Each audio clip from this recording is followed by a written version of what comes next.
नमस्कार बच्चों, मैं डॉक्टर रश्मि गोगर राजस्थान सरकार और वेदांता के CSR इनिशिएटिव कक्षा में आपका स्वागत करती हूँ। इसके टेक्निकल पार्टनर है मिशन ज्ञान। बच्चों, हम पढ़ रहे थे मानव का रक्त परिसंचरण तंत्र अध्याय 24 और हमने बात की थी कि किस तरह से जो है रक्त आपका जो है पूरे शरीर में बहता है और बंद परिसंचरण होता है इसमें, और हृदय जो है उसकी महत्वपूर्ण भूमिका होती है। हृदय से जो शिराएं और धमनियां जो हैं वो उनमें रक्त जो है बहता है, यानी धमनियां तो पूरे शरीर में जो है रक्त को लेकर के जाती हैं और शिराएं जो है अशुद्ध रक्त वापस हृदय के अंदर लाती हैं। आप जानते हैं ये जो सारी क्रियाएं होती हैं, ये इन सारी क्रियाओं का नियंत्रण कहाँ होता है? हाँ, आप समझ रहे हैं, सही मैं समझ रही हूँ कि आप सही बात समझ रहे हैं, लेकिन उससे पहले हमें क्या करना है। हमने जो पिछले वीडियो में पढ़ा था, हमने देखा था पिछले वीडियो में कि जो हृदय है वो किस तरह की ध्वनि करता है ना, लबडब की ध्वनि करता है। तो ये लबडब की ध्वनि जो है किसके अनुसार सुनी जाती है, ये प्रश्न दिया गया था आपके असाइनमेंट में।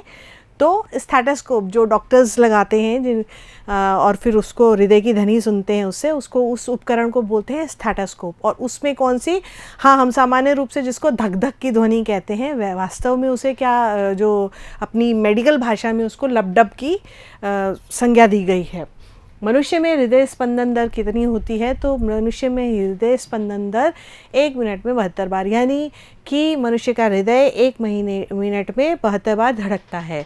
डॉक्टर्स जो है यहाँ से नब्ज़ जब पकड़ के देखते हैं और टाइम देखते हैं तो वो यही देखते हैं कि 1 मिनट में जो है नब्ज़ आपकी कितनी चल रही है, क्योंकि हृदय की धड़कन हम यहाँ से भी नाप सकते हैं ना।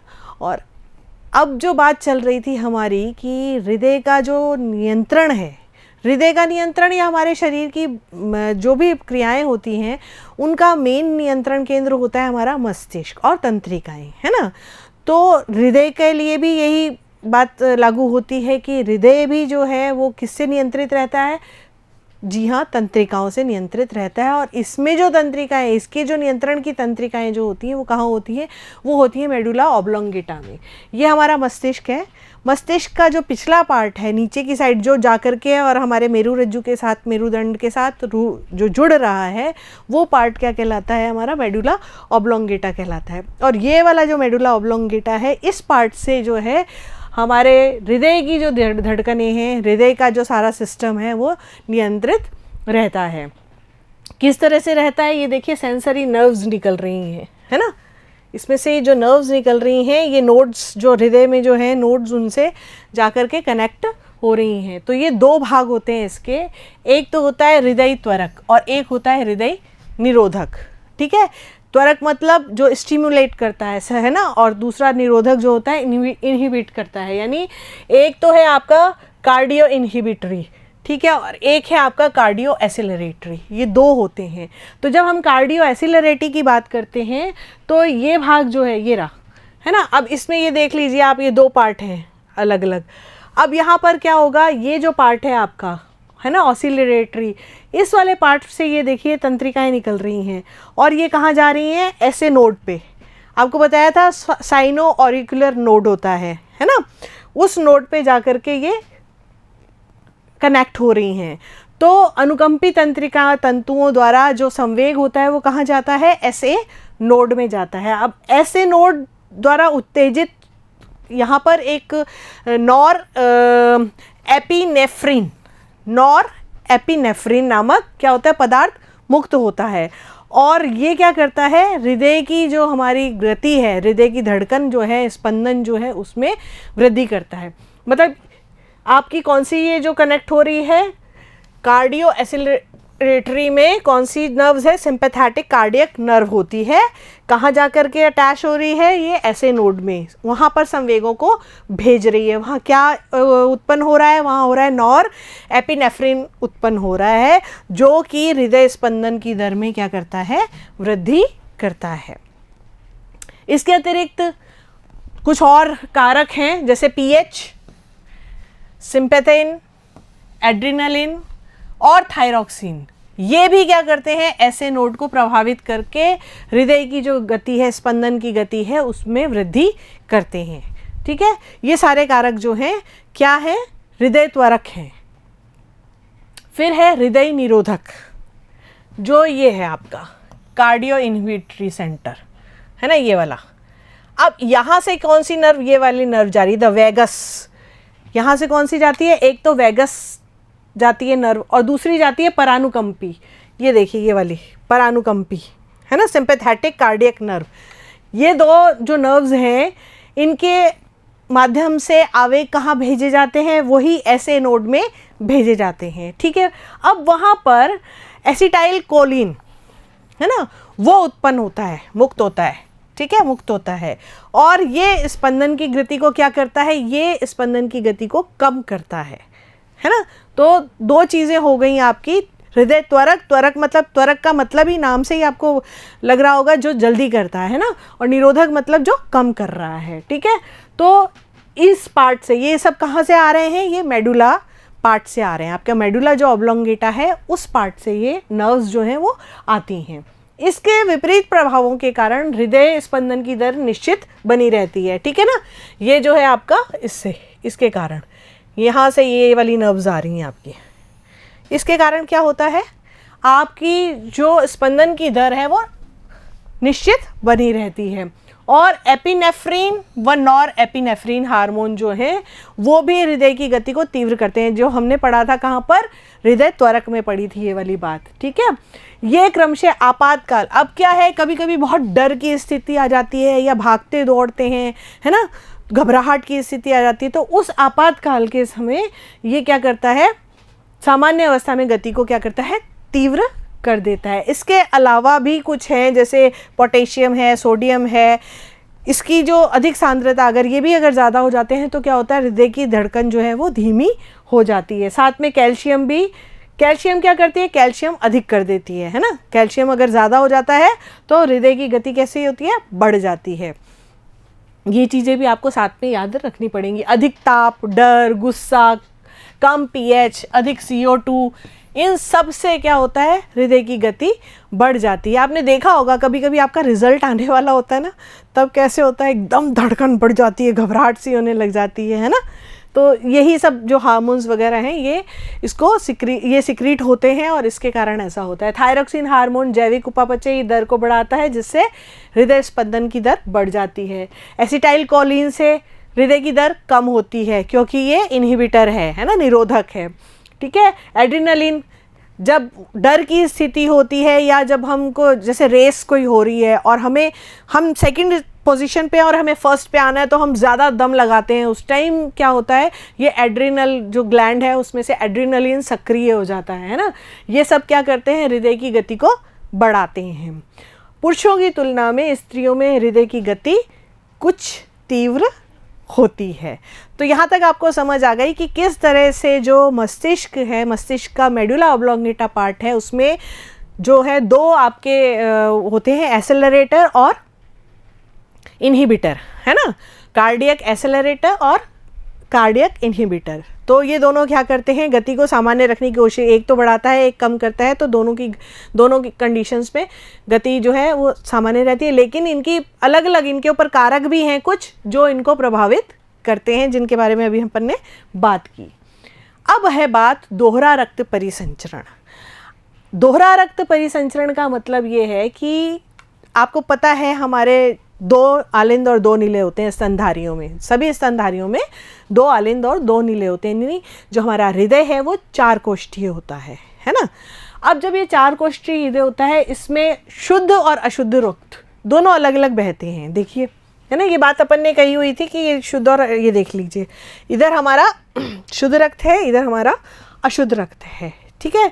तो ये दोनों साइड अलग अलग बहते रहते हैं। तो अब क्या होता है कि शुद्ध रक्त तो कैसे आता है, कैरोटिक सिस्टोमिक महाधमनी में से जो है आपका शुद्ध रुधिर जो है वो कहाँ जाता है, अंगों में जाता है, ठीक है। शरीर के विभिन्न अंगों में वो वितरित किया जाता है।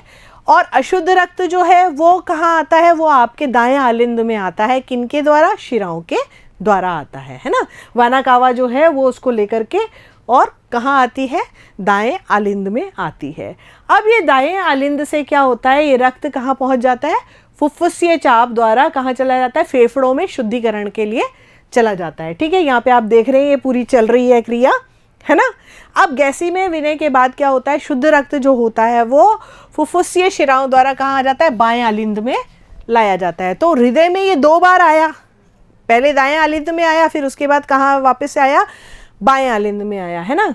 और बाएं निलय के माध्यम से ये कहाँ चला जाता है, द्विवादैविक चाप में प्रवाहित कर दिया जाता है और फिर पूरा परिसंचरण हो जाता है ना। उसके बाद वो कहाँ, धमनियों से आगे चला जाता है। तो इस प्रकार एक पूर्ण परिसंचरण पथ में रक्त जो है 2 बार हृदय में आता है। इसी को क्या बोलते हैं, इसी को दोहरा परिसंचरण कहते हैं। और दोनों क्रियाएं साथ चलती हैं, यानी एक तरफ से तो क्या आ रहा है, आपका अशुद्ध रुधिर आ रहा है और दूसरी तरफ से आपका शुद्ध रुधिर अंगों में जा रहा है। तो दोनों क्रियाएं जो हैं वो साथ में चलती हैं। इसका महत्व क्या है, इसका ये महत्व है कि जो दोनों रुधिर हैं, यानी शुद्ध रुधिर और अशुद्ध रुधिर, ये आपस में मिलते नहीं हैं, है ना, सदैव पृथक रहते हैं। ठीक है, धमनियों में प्रवाहित होने वाला रुधिर शरीरों में प्रवाहित होने वाले रुधिर से सदैव पृथक रहता है, अलग रहता है। तो यानी वही बात हो गई कि शुद्ध रुधिर और अशुद्ध रुधिर दोनों एक दूसरे से अलग रहते हैं। ऐसा निलय के पूर्ण विभाजन के कारण संभव होता है। निलय जो है वो 2 पार्ट में विभाजित है, इसलिए हो पाता है। इस व्यवस्था के 2 प्रमुख लाभ हैं। अब इसमें आप देख रहे हैं बिल्कुल डिफरेंट है ना, दोनों पार्ट अलग अलग हैं एकदम से। शुद्ध रुधिर तथा ऑक्सीजनेटेड, डीऑक्सीजनेटेड और ऑक्सीजनेटेड, दोनों ऑक्सीजनेटेड और डीऑक्सीजनेटेड मिश्रित नहीं होते, मिक्स नहीं होते। फिर हृदय की प्राकुंचन यानी आपका सिस्टोल और जो डायस्टोल होता है, उस कंडीशन में हृदय तक, है ना, सुगमता पूर्वक अशुद्ध रुधिर जो है हृदय तक अशुद्ध रुधिर सुगमता पूर्वक पहुंच जाता है। अब हम बात करते हैं मनुष्य के लसिका तंत्र की। तो लसिका तंत्र जो है ये भी पूरे शरीर में फैला हुआ होता है। जिस तरह से हमारी शिराएं होती हैं उसी तरह से ये जो है ये भी फैला हुआ रहता है। और इसमें लसिका वाहिनियाँ और लसिका गांठें जिनको कहते हैं, लिम्फ नोड्स कहते हैं, ये 3 पार्ट होते हैं इसके, है ना। और जिस तरह से प्लाज्मा होता है यानी जो रंगहीन है, उसी तरह से ये भी रंगहीन होता है। ये देखिए पूरे शरीर में ये फैले हुए हैं, ये पतली पतली इसकी केशिकाएं दिख रही हैं आपको, पतली पतली, है ना, वाहिनियों जैसी दिख रही है। ये सब क्या हैं, ये आपकी लसिका तंत्र की वाहिनियाँ हैं। तो पहले हम बात करते हैं लिम्फ की या लसिका की। तो जिस तरह से मैंने अभी आपको बताया कि जैसे प्लाज्मा होता है ना, लेकिन उसमें और इसमें डिफरेंस इतना होता है कि इसमें प्रोटीन, कैल्शियम और फास्फोरस जो है ये कम मात्रा में होते हैं। रक्त के प्लाज्मा में ये ज़्यादा होते हैं और इसमें ये कम मात्रा में होते हैं। ये देखिए यहाँ पर आपको पूरी की पूरी एक संरचना दिखाई हुई है, अलग अलग इसमें ये नोड्स हैं, है ना, ये इसकी वाहिनियाँ हैं। ठीक है, एक एक करके इनको अभी पढ़ेंगे अपन, लेकिन अभी इसमें एक बार आप इस चित्र पे नज़र डालेंगे तो आपको समझ आ पाएगा कि इस तरह से ये पूरा का पूरा जो है लसिका तंत्र आपका पूरे शरीर में फैला हुआ होता है। और ये रंगहीन होता है, अल्प पारदर्शक होता है। इसका जो द्रव होता है, लसिका द्रव जो होता है कैसा होता है, रंगहीन होता है, अल्प पारदर्शक होता है, यानी पूरी तरह पारदर्शक नहीं है, हल्का सा इसमें जैसे दूधियापन या कोलाइडल सॉल्यूशन जिसको कहते हैं उस टाइप का होता है ये, और क्षारीय होता है। ये एक संवहन उत्तक है ना। अब इसमें क्या होता है, उत्सर्जी पदार्थ की मात्रा सबसे अधिक होती है और थ्रोम्बोसाइट या लाल रुधिर कणिकाएं वगैरह इसके अंदर उपस्थित नहीं होती हैं, अनुपस्थित होती हैं। ठीक है, इसमें लसिका कोशिकाएं, लसिकाणु पाई जाते हैं और इसमें WBC आपकी जो श्वेत रुधिर कणिकाएं होती हैं वो अधिकता से पाई जाती हैं। अब हम बात करेंगे लसिका वाहिनियों की। लसिका वाहिनियाँ जो हैं ये देखिए आप, ये आपकी लसिका वाहिनियाँ ये दिख रही हैं आपको, ये इस तरह से, है ना, ये लसिका वाहिनियाँ हैं आपकी। पूरा जो है शरीर के जो विभिन्न उत्तक हैं वो इसके अंदर, लसिका के अंदर, लसिका तंत्र के अंदर डूबे रहते हैं और गैसों तथा अन्य पदार्थों का विनिमय रक्त व कोशिकाओं के मध्य लसिका के द्वारा ही होता है। फिर लसिका वाहिनियाँ जो हैं वो शिराओं के समान होती हैं। शिराओं के समान इनको इसलिए कहा गया है क्योंकि लसिका वाहिनियों में जो लसिका है वो कहाँ, वो सदैव हृदय की तरफ बहता है ना। जैसे शिराएं अशुद्ध रुधिर को लेकर के और हृदय में आती हैं, उसी तरह से लसिका भी जो है कहाँ आता है, हृदय की तरफ आता है। इसीलिए इसकी तुलना जो है किससे की गई है, शिराओं से की गई है ना। लेकिन शिराओं की अपेक्षा इनमें दाब क्या होता है, कम होता है। लसिका का बहाव लसिका वाहिनियों की भित्ति एवं इधर उधर उपस्थित पेशियों के संकुचन के कारण होता है। मतलब आसपास की जो पेशियां जब संकुचित होती हैं तब इसमें प्रवाह होता रहता है। अब वाहिनियों में अपन देखते हैं, एक तो है बाईं वक्षीय वाहिनी, ठीक है, यानी लेफ्ट थोरेसिक आपकी ये वेसल्स हैं, ये रही लेफ्ट साइड की, ठीक है, ये सारी आपकी हैं थोरेसिक डक्ट, ये रही थोरेसिक डक्ट, ये रही आपकी लेफ्ट थोरेसिक डक्ट, ये दिख रही है आपको थोरेसिक डक्ट, है ना, ये आपकी लेफ्ट थोरेसिक डक्ट है। ये सिर के दाहिने भाग ग्रीवा एवं वक्ष के अतिरिक्त कहाँ जाती है, ये आगे देख लीजिए, आगे कहाँ जा रही है, पश्चपादों में, है ना, पश्चपादों में, श्रोणियों में, श्रोणी क्षेत्र में, उधर श्रोणी क्षेत्र है ना, ये आपका श्रोणी क्षेत्र, जहाँ श्रोणी मेखला होती है वो आपका क्या है, श्रोणी क्षेत्र कहलाता है, ठीक है। और उसके बाद एवं बाएं भाग सिर, गर्दन व अग्रपादों में लसिका को लाती है, ये ठीक है ना, इधर से लाती है, ठीक है। ये सारा का सारा पार्ट जो है यहाँ से कहाँ जा रहा है, हृदय में, इसका सारा ये जो पार्ट है जाएगा कहाँ, लसिका कहाँ जाएगा, हृदय में। अभी आपको बताया था कि शिरा की भांति कार्य करती हैं ये बाईं अधोजत्रुक शिरा एवं अंतःग्रीवा शिरा से प्रारंभ होकर के कहाँ खुलती है, वक्ष में खुलती है, ठीक है। इसी तरह से दाईं लसिका, ये रही, ठीक है, दाईं लसिका वाहिनी। अब ये भी आप देखो पूरी फैली हुई है ना, छोटी वाहिका है और शरीर के अग्रभाग तथा दाएं सिर, गर्दन, अग्रभाग व वक्ष लसिका को एकत्रित करके लाती है, ठीक है। ये दाईं अधोजत्रुक शिरा तथा दाईं आंतरिक ग्रीवा शिरा के संधि स्थल पर शिरा तंत्र में ये खुलती है, ठीक है। ये यहाँ से ये चल रही है, ये राइट, और ये पूरी की पूरी ये इधर जा रही है ना। ये आपकी हो गई राइट लिम्फेटिक डक्ट, ये वाली कौन सी है, राइट लिम्फेटिक डक्ट, ठीक है, ये वाली है आपकी। अब है पर्व संधियाँ, नोड्स, जिनकी बात अपन कर रहे थे कि जगह जगह इसमें क्या होती हैं, वाहिकाओं के ऊपर गांठें होती हैं, जिनको क्या बोलते हैं, लिम्फ नोड्स, है ना। ये देखिए नोड्स बने हुए हैं, ये लिम्फ नोड्स, ये क्या कहलाते हैं, लिम्फ नोड्स कहलाती हैं, ठीक है। ये सारी की सारी क्या कहलाती हैं, लिम्फ नोड्स कहलाती हैं, है ना। इन गांठों में क्या होता है, लसिका कोशिकाओं का जाल और लिम्फोसाइट्स कणिकाएं होती हैं। अब लसिका गांठें जो है सिर, गर्दन, बगलों, रानों, ठीक है, ये हमारी बगल है, बगलों में, रानों में, ये जो है ना ये पार्ट है रानों में, ठीक है। इसमें बड़ी रुधिर वाहिनियों के समीप स्थित होती हैं। जो गले में टॉन्सिल्स होते हैं वो भी क्या है, वो बेसिकली लसिका गांठ ही होती है। और रुधिर में मिलने से पहले लसिका में मृत कोशिकाओं तथा बाह्य कणों को हटाने का कार्य कौन करता है, लसिका ग्रंथियां ही करती हैं। इसमें लसिकाणु का निर्माण भी होता है और ये क्या काम करते हैं, प्रतिरक्षा का कार्य करते हैं। तो इस तरह से आपने देखा कि किस तरह से जो है पहले हमारा जो मस्तिष्क है, मस्तिष्क का मेडुला भाग है, वो हमारे जो हृदय है उसको कंट्रोल करता है ना। धड़कनें जो है हमारी कंट्रोल उसी से होती हैं, ऐसे नोड में वो संवेग भेजता है और फिर आगे हमारा हृदय जो है कार्य करता है। और फिर हमने पढ़ा कि लसिका तंत्र जो है वो किस तरह से कार्य करता है।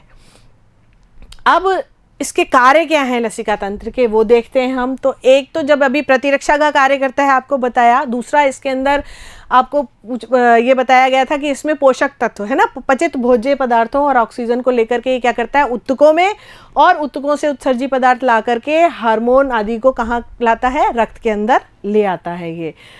और इसके साथ ही अवशोषित जो पोषक पदार्थ होते हैं, विशेष रूप से वसा है ना, ग्लिसरॉल और वसा अम्लों के परिवहन में ये सहायक होता है। आंत में अवशोषित जो, अच्छा अब आंत में अवशोषण का कार्य होता है तो वहाँ पर जो अक्षीर वाहिकाएँ होती हैं उसके माध्यम से पहले लसिका तंत्र में जाती हैं और फिर वहाँ से शिरा तंत्र में आ जाती हैं। लसिका में उपस्थित जो WBC होती हैं वो आपको पता है रोगाणुओं का भक्षण करती हैं। WBC हमारा क्या है, वो एक सैनिक का कार्य करती है हमारे शरीर में, तो वो लसिका तंत्र में अधिकता से पाई जाती हैं। तो उसका कार्य क्या है, प्रतिरक्षा का कार्य, जो भी बात कर रहे थे हम। फिर लसिकांगों व गांठों में प्रतिरक्षी है ना, एंटीबॉडीज़ बनते हैं साथ में, है ना, तो जो प्रतिरक्षा तंत्र का मुख्य भाग हैं। तो दोनों कार्य होते हैं, रोगाणुओं से रक्षा होती है और प्रतिरक्षा भी करते हैं, ये एंटीबॉडीज़ बनाते हैं जो कि हमारा प्रतिरक्षा तंत्र, मजबूत प्रतिरक्षा तंत्र का निर्माण करते हैं। अगर हम रक्त और लसिका में डिफरेंस देखें तो रक्त रेड कलर का होता है, ये कलरलेस होता है, ठीक है। इसमें WBC होती है, ऑब्वियसली अपन ने पढ़ी ही है कि रक्त का एक पार्ट है WBC, इसमें भी WBC होती है और इसमें WBC ज़्यादा होती है, रक्त से ज़्यादा होती हैं। इसमें RBCs जो हैं वो होती हैं, लेकिन इसमें RBCs अनुपस्थित होती हैं। फिर फाइब्रिनोजन प्रोटीन जो है इसकी मात्रा इसमें अधिक होती है, इसमें कम होती है। उपापचयी उत्सर्जी पदार्थ जो है,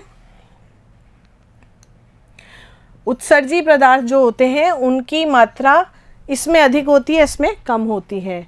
ऑक्सीजन अधिक होती है, कार्बन डाइऑक्साइड कम होती है। अब कार्बन डाइऑक्साइड क्या है, उत्सर्जी पदार्थ है, तो उसमें निश्चित रूप से ज़्यादा होगी, है ना, उसमें कार्बन डाइऑक्साइड की मात्रा अधिक होती है। इसमें अविलेय प्रोटीन की मात्रा अधिक होती है, इसमें भी अविलेय प्रोटीन की मात्रा अधिक होती है। पोषक पदार्थों की मात्रा अपेक्षाकृत अधिक होती है, पोषक पदार्थों की मात्रा इसमें कम होती है। इसका प्रवाह, क्योंकि ये तो क्या करता है, अवशोषण का कार्य करता है ना, इसका प्रवाह हृदय से अंगों व अंगों से पुनः हृदय की ओर होता है। इसमें केवल अंगों से हृदय की ओर ही जाता है, ठीक है। फिर ये रक्त वाहिनियों में बहता है और ये लसिका वाहिनियों में बहता है। इस तरह से इसका ये पूरा दोनों में, ब्लड में, रक्त में और लसिका में अंतर बताया गया है। ये आपसे पूछा जाता है आपके एग्ज़ाम में, तो इसीलिए जो आपने कॉपी पेन रख रखा है ना अपने पास, थोड़ा सा उसको उठाइए और उसमें नोट कीजिए सारी बातें, है ना।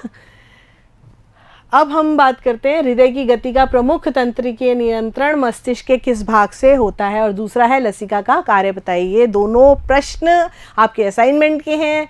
जल्दी से जो कॉपी आपने अभी अभी उठाई है उसके अंदर इसके आंसर्स लिखिए। हम मिलते हैं अगले वीडियो में, तब तक के लिए नमस्कार, थैंक यू।